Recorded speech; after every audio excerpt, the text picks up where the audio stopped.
देखो प्रश्नावली 2.2 में पहला सवाल जो दिया है, पहला सवाल है इसमें बहुपदों के शून्यकों तथा गुणांकों के बीच संबंध को बताइए। समझ गए? शून्यकों के गुणांक और शून्यक और गुणांक में संबंध बताना है। कल मैंने बताया था कि अगर द्विघात बहुपद होगा x² + bx + c = 0 होगा तो इसके शून्यक मैंने माना इसके शून्यक अल्फा कामा बीटा है। तो अल्फा प्लस बीटा बराबर हो जाता है -x का गुणांक अपान x² का गुणांक। ये फार्मूला होता है। इसी चीज को अगर हम लिखें तो -b/a लिखते हैं। अल्फा इंटू बीटा बराबर होता है c बटा a² का गुणांक, यानी कि अचर पद इसको लिख सकते हो। अचर पद अपान x² का गुणांक बराबर ये हो जाता c/a। इसी तरह फार्मूला है, इसी पे हम निकालेंगे। मतलब ये है कि हम जो अल्फा बीटा निकालेंगे ना, एक तो हल करके मध्य पद को दो भागों में बांट के निकालेंगे और फिर इस पे रखेंगे। उतना ही आ रहा है कि नहीं आ रहा है, वही सत्यता की जांच होती है। इसका पहला सवाल जो है तुम्हारा x² - 2x - 8 है। पहला सवाल है। पहले हम अल्फा प्लस बीटा और अल्फा इंटू बीटा निकाल लेते हैं और फिर इसका गुणनखंड करके अल्फा और बीटा निकालेंगे, शून्यक निकालेंगे, तो फिर हम देखेंगे। समझ गए? तो देखो इसमें अल्फा प्लस बीटा बराबर क्या हो जाएगा? अल्फा प्लस बीटा बराबर -b/a। तो माइनस पहले से, और b का मान क्या है जी? -2 है, अपान a का मान क्या? 1। देखो -b/a है ना, -x का गुणांक, x का गुणांक -2 है तो माइनस माइनस प्लस हो गया। अल्फा प्लस बीटा बराबर क्या आ गया? 2। अल्फा इंटू बीटा बराबर हो जाएगा c/a। तो c का मान क्या है? -8 और x² का गुणांक 1 बराबर -8। ये आ गया। अब हम क्या करेंगे? अब जो द्विघात समीकरण हमें दिया है द्विघात बहुपद, उसका गुणनखंड करेंगे। तो x² - 2x - 8, समझ गए?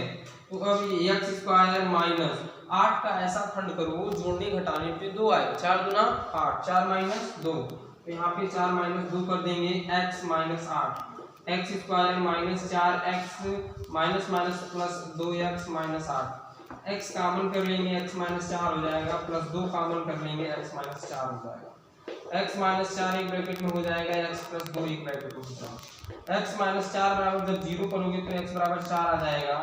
x + 2 बराबर जब 0 करोगे तो x बराबर -2 आ जाएगा। तो x का जो पहला एक अल्फा है एक बीटा है। समझ गए? जो हमने बताया था ना कि अगर द्विघात बहुपद दिया है तुम उसके मध्य पद को बांट के जब x की वैल्यू निकालते हो बांट कर, तो जो x की वैल्यू आती है, द्विघात है तो 2 वैल्यू आएगी और यही क्या होंगे? तुम्हारे शून्यक होंगे। तो एक हो गया तुम्हारा अल्फा और एक हो गया बीटा। सत्यता की जांच करने के लिए कहा था, तो सत्यता की जांच यहाँ पे अल्फा की जगह पे अल्फा का मान, बीटा की जगह पे बीटा का मान रख के हम चेक करेंगे इतना आ रहा है कि नहीं। तो अब यहाँ से अल्फा प्लस बीटा बराबर क्या हो जाएगा? बोलो, अल्फा प्लस बीटा बराबर क्या हो जाएगा? तो अल्फा का मान मतलब पहले वाले को अल्फा मान लो। समझ गए? यानी कि ये x बराबर 4 आया ना, इसको मैं अल्फा मान लेता हूँ और इसको क्या मान लेता हूँ? बीटा। किसी को अल्फा किसी को बीटा मान सकते हो। तो ये अल्फा प्लस बीटा बराबर क्या आ जाएगा? बोलो, ये 4 और -2 ना, तो 4 में से 2 जाएगा 2 हो जाएगा, 4 में से 2 जाएगा 2। अल्फा प्लस बीटा बराबर 2 आ गया। अल्फा इंटू बीटा बराबर क्या हो जाएगा? c/a। अल्फा इंटू बीटा बराबर, तो अल्फा का मान क्या है? 4 और बीटा का मान क्या है? -2, तो 4 गुना -8। तो ये सत्यता की जांच हो गई। समझ गए? सत्यता की जांच हम इस तरह कर लेंगे। पहले क्या हमने अल्फा और बीटा निकाला, अल्फा प्लस बीटा योग निकाला, क्या आया? -2 यानी कि 2 आया। फिर हम क्या करेंगे? इसका गुणनखंड करके जो है शून्यकों को ज्ञात कर लेंगे। जो पहला शून्यक होगा एक अल्फा होगा एक बीटा होगा। समझ गए? ये क्या होगा? अल्फा और एक बीटा। तो यहाँ अल्फा प्लस बीटा है, तो किसी को अल्फा किसी को बीटा मान सकते हो, मान में कोई परिवर्तन नहीं होगा। समझ गए? यानी कि अगर मान लो कि तुम कहोगे कि हम तो अल्फा बोल रहे हैं कि हम -2 को अल्फा मानेंगे, तो -2 धन 4 क्या आएगा? -2 धन 4 बराबर 2, या 4 - 2 बराबर 2। समझ गए। 4 गुणी -2 बराबर 8 आएगा और -2 गुणी 4 तब भी 8 आएगा, यानी कि उसमें कोई चेंजेस नहीं आएंगे।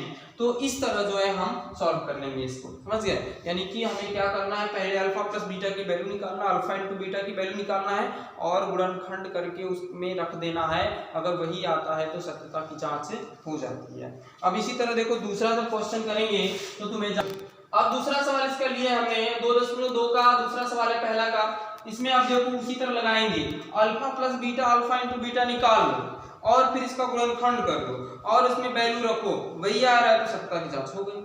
अल्फा प्लस बीटा बराबर क्या हो जाएगा, तो अल्फा प्लस बीटा बराबर होता है -b/a, यानी कि -x का गुणांक बटा x² का गुणांक। तो x है नहीं, यानी कि s है तो s का गुणांक, यानी -s का गुणांक, तो -4 हो जाएगा ना अपान a, यानी कि x² का गुणांक है 4, ये आ जाएगा।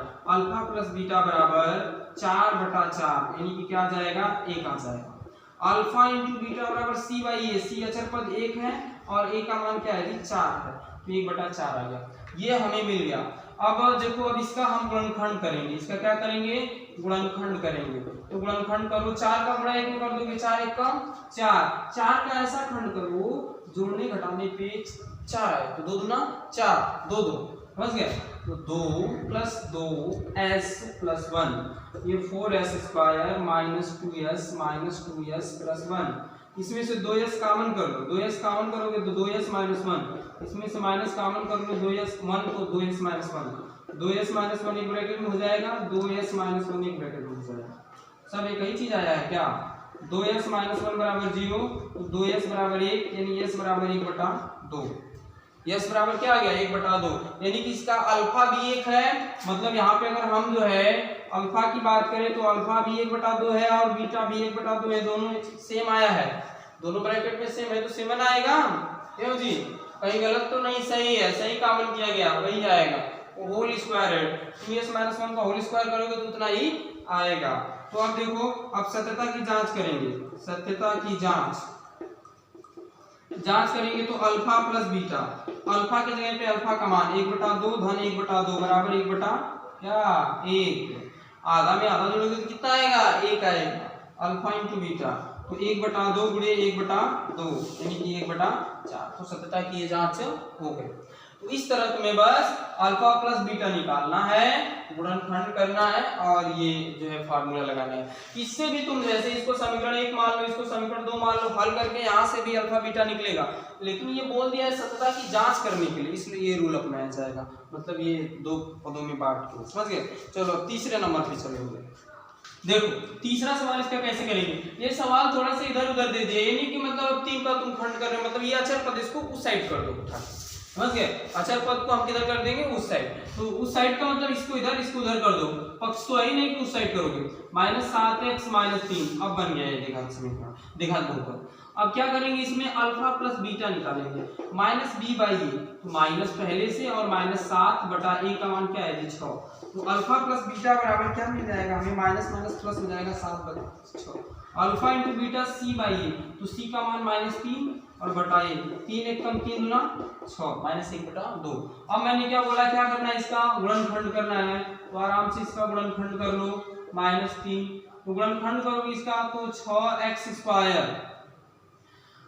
माइनस 7x, 6 का गुणा 3 में कर दोगे तो 6 3 18, 18 का ऐसा खंड करो जोड़ने घटाने पे 7 है, 9 गुना 18, 9 - 2, तो 9 - 2 यहाँ पे कर दो, 9 - 2 x - 3, 6x² माइनस का अंदर गुणा कर दो, -9x, माइनस का गुणा करोगे 2x - 3, इसमें से हम 3x कॉमन कर लेते हैं, 3x कॉमन करोगे तो 3 गुना 6x, 2x बचेगा, 3 3 की 9, यहाँ से +1 कॉमन कर लो, 2x - 3, 2x - 3 एक ब्रैकेट में, 3x + 1 एक ब्रैकेट में। अब मान निकालना है तो अलग अलग जीरो के बराबर करो, 2x बराबर 3, x बराबर 3/2, अब यहाँ पे 3x + 1 बराबर 0, तो 3x बराबर हो जाएगा -1, x बराबर हो जाएगा -1/3, समझ गए।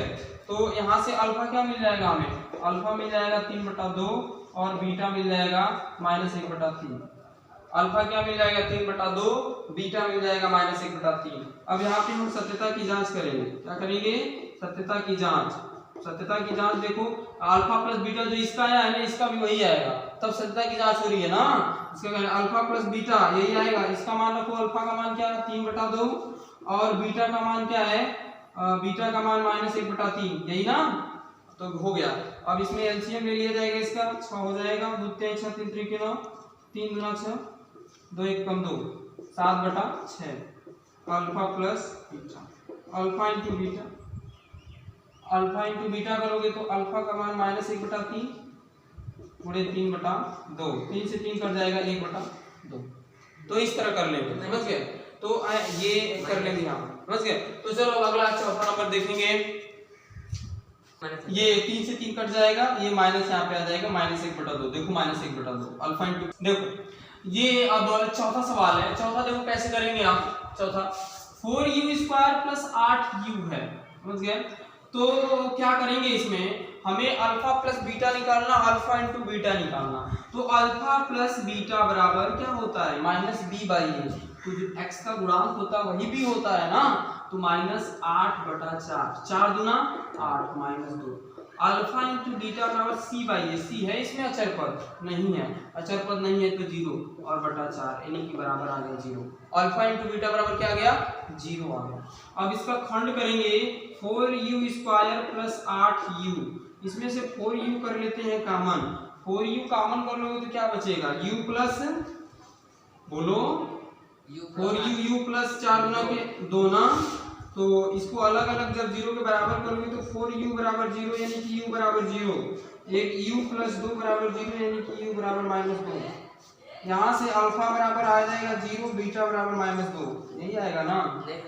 हाँ, अल्फा बराबर पहला 0 आया तो अल्फा 0 आ गया, बीटा बराबर -2 तो बीटा -2 आएगा, एक तो 2 -2 आया, तो किसी को अल्फा किसी को बीटा मानो, शून्य है वो तो मन से माना जाता है।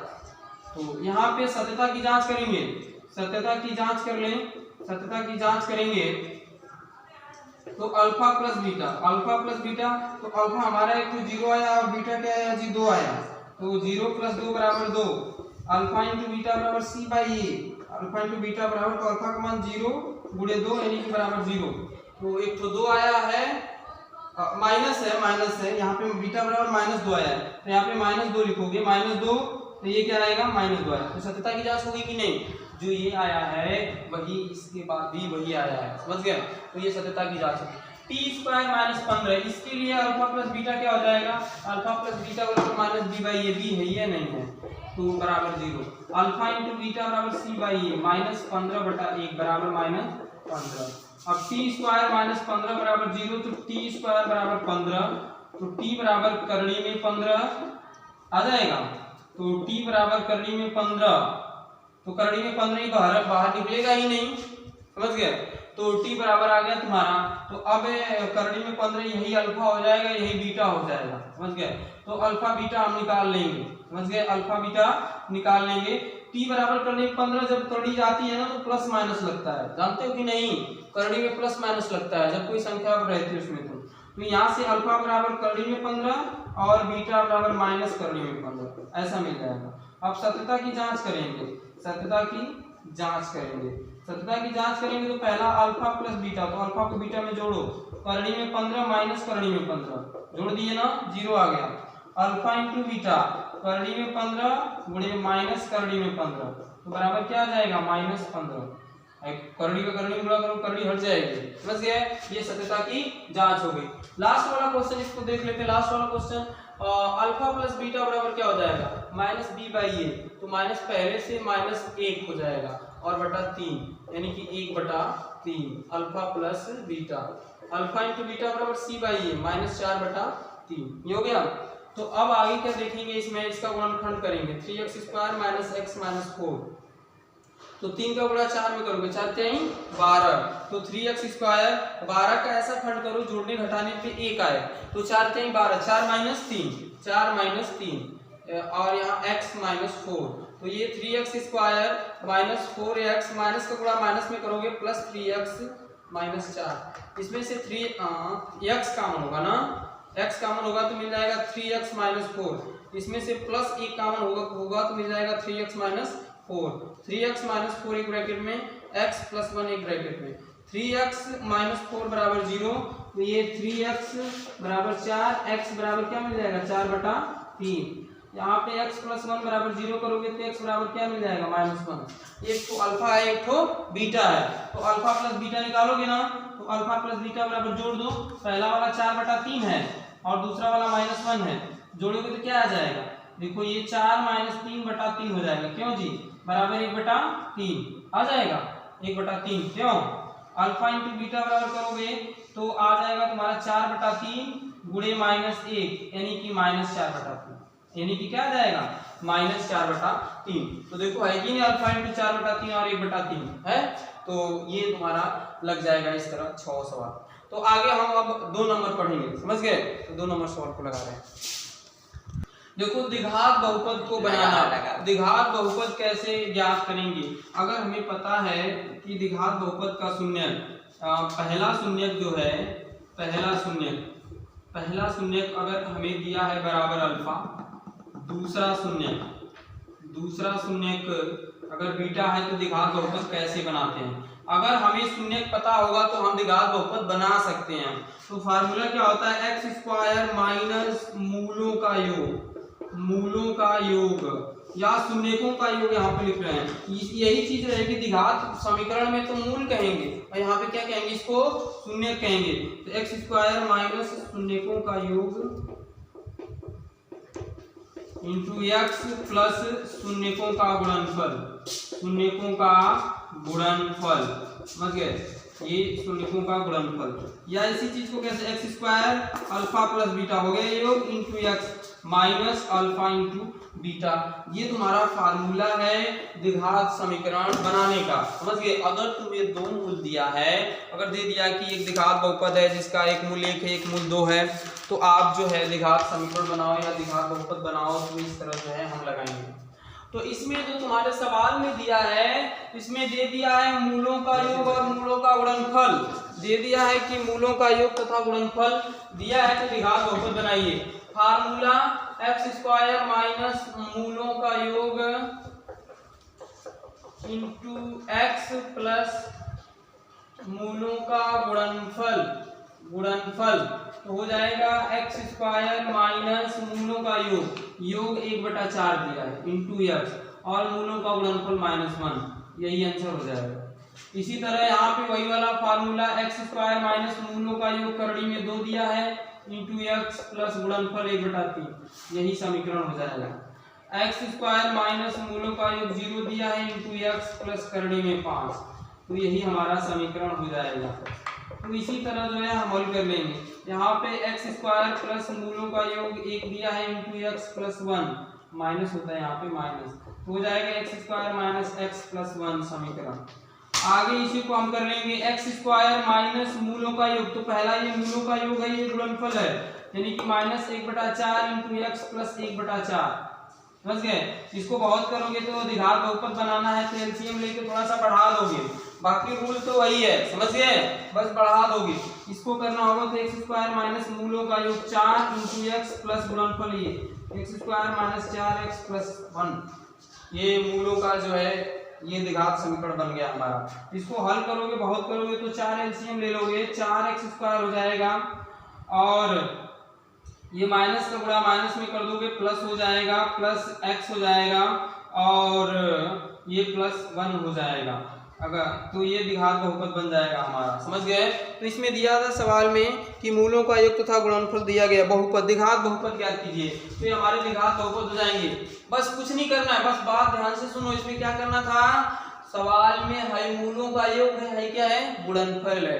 फार्मूला क्या होता है, x² माइनस मूलों का योग, मूल नहीं लिखते शून्यक लिखते, बार बार मैंने शून्यक यहाँ पे बोलेंगे, यही द्विघात समीकरण में इसको क्या बोलेंगे, मूल बोलेंगे, समझ गए। अभी द्विघात समीकरण पे आएंगे तो शून्यकों का योग, तो देखो शून्यकों का योग दिया है ना, शून्यकों का योग, तो शून्यकों का योग दे दिया 1/4, गुणनफल दे दिया तुम्हें -1, तो बस रख दो, बस रखना है। अगर तुम्हें ये तो सीधे सीधे दे दिया है, अगर ये देता कि पहला शून्यक ये है दूसरा ये है, तो ये ऐसे लगाते, यानी कि पहले की जगह पे पहला का मान रखते, दूसरे की जगह पे दूसरा का मान रखते, यही ना। लेकिन ये सीधे जोड़ के दे दिया है, यानी पहले वाले और दूसरे वाले को जोड़ के दिया है, बात समझ आ रही है। 1/4 ये मूलों का योग है, तो जहाँ मूल शून्यकों का योग है वहाँ पे बटा 4 रखो इंटू एक्स, और प्लस मूलों का शून्यकों का गुणनफल, तो यहाँ पे -1 है क्योंकि गुणनफल -1 दिया है, बस हो गया। इसको बहुत करोगे तुम एलसीएम लेके 4x स्क्वायर को ऊपर कर सकते हो, बस उतना ही करोगे ना, तो ये द्विघात बहुपद बन गया, छोड़ दो, द्विघात बहुपद है मेरा, समझ गए। अब आगे इसमें क्या बढ़ना, अब ये देखो ये योग करनी में 2 दिया है, तो x स्क्वायर माइनस शून्यकों का योग तो करनी में 2x, और प्लस गुणनफल तो प्लस 1/3 दिया है, तो प्लस 1/3, बस हो गया द्विघात बहुपद, समझ गए। बस आसान है, कठिन थोड़ा सा कब बनता है, जब दे देता कि अल्फा बराबर आपका पहला शून्य 1 शून्य 2 है और 1 शून्य तुम्हारा मान लो 4 है, तो अब आप जो है द्विघात बहुपद या द्विघात समीकरण बनाओ, द्विघात बहुपद, तो यहाँ पे अल्फा की जगह पे 2 और बीटा की जगह पे 4 रखते हैं, 2 धन 4 2 गुणी 4 और हल करके द्विघात बहुपद बना लेंगे। तो ये सीधे सीधे जोड़ के दे दिया था, समझ गए। ये चीज इसको भी ध्यान रखना तुम कि यार अगर अलग अलग देता है तो अलग अलग मान रख देंगे, अब यहाँ पे दोनों को जोड़ के दे रखा था, मतलब देखो योग दे रखा था, तो इस तरह जो है हम सवाल को लगा लेंगे, समझ गए। ये चैप्टर प्रश्नावली 2.2 थी, ये मैंने कंप्लीट कर लिया। कल अगली क्लास में अगली डे पे हम जो है 2.3 को पढ़ेंगे। वीडियो अच्छा लगे तो दोस्तों में शेयर करें, लाइक करें, कमेंट करें। अगली क्लास में 2.3 के साथ मिलेंगे एनसीईआरटी के साथ।